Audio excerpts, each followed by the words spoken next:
Hey, what's up everyone and welcome back to our YouTube channel. In this video, we're going to be comparing Monzo versus Revolut for travel.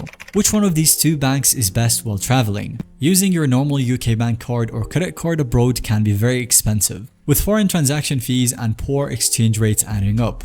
But new financial technology companies such as Revolut, Starling Bank and even Monzo aim to provide cheaper ways to spend when traveling overseas. So in this kind of comparison, I'm going to be looking at the key features, fees obviously, exchange rates, pros and cons of using Revolut and Monzo cards for spending abroad. So hopefully by the end of this video, you will know which option best suits your international travel money needs. First up, what are the typical issues encountered when using regular UK credit and debit cards abroad? The two main expenses that you will incur are the dynamic currency conversion fees, as some overseas retailers offer to convert your transaction from the local currency into the British pound before paying. This allows them to mark up the exchange rate, costing you more overall. So decline this if offered. There's also the foreign transaction fees. Once your normal card network converts the transaction back to British pound, they will charge you a foreign transaction fee, usually 2 to 3% of the total transaction cost. So on a £1,000 kind of trip, you could easily incur £30 plus in fees, significant on a limited vacation budget.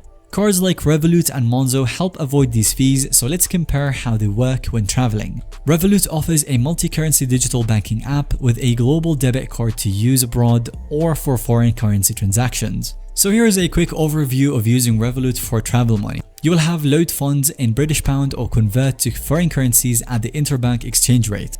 Spend money abroad fee-free up to £1,000 over a 30-day period. You can also withdraw up to £200 abroad from the ATMs fee-free.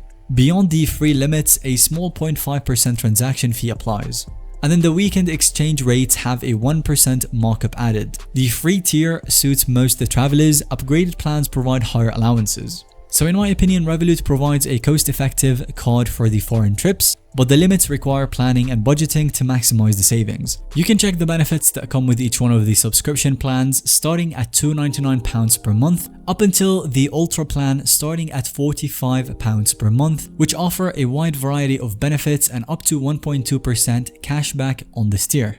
As for Monzo, it can be a little bit different when it comes to spending money overseas. And the main differences are there are limits on free ATM withdrawals abroad. You've got £250 per month in the European Economic Area and £200 outside that area. After hitting those caps, there is a 3% fee. So for cash withdrawals, options such as Starling has an advantage over Monzo. Monzo also allows completely fee-free spending overseas. Revolut and Monzo both offer massive savings compared to using your regular UK debit or credit card abroad. They can help you avoid those costly 2 to 3% foreign transaction fees. However, Revolut is technically a prepaid card. It has limits on monthly fee-free usage abroad, but it also has some cool perks like the free global health insurance that the others lack. As for Monzo is a full UK current account with no limits on overseas usage. For long vacations involving weekend spending, it may work out slightly cheaper than Revolut due to the exchange rate differences. If you need to withdraw cash abroad, I'd recommend using Monzo to avoid the Revolut's ATM fees.